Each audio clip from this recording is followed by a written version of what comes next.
നമ്മൾ 4 ദിവസം കൊണ്ട് അർജന്റായിട്ട് ചെയ്ത ഇന്ദ്രജയുടെ ഈ ബ്ലൗസിന്റെ ഡീറ്റെയിൽസ് ഒന്ന് നമുക്ക് നോക്കാം. നമ്മൾ സ്ലീവിൽ ഇതുപോലെ മാർക്കിങ്സ് എല്ലാം ചെയ്തതിന് ശേഷം ആൾക്ക് അയച്ചു കൊടുത്തു.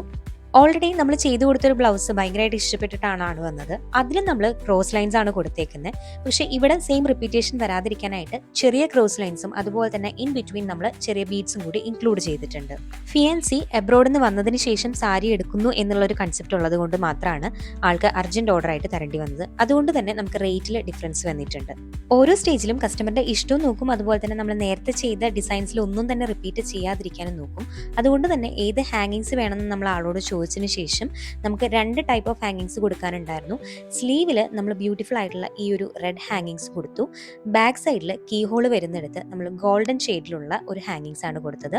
അതുപോലെ റെഗുലർ പാറ്റേണിലല്ല നമ്മൾ ഇപ്രാവശ്യം ബ്ലൗസ് സ്റ്റിച്ച് ചെയ്തിരിക്കുന്നത്. കീ ഹോൾസ് വന്നതിന് ശേഷം താഴെ നമ്മളൊരു സ്ട്രെയിറ്റ് കട്ടിന് പകരം ഇതുപോലൊരു ആർച്ച് കൂടെ കൊടുത്തിട്ടാണ് നമ്മൾ അത് ഫിനിഷ് ചെയ്തേക്കുന്നത്.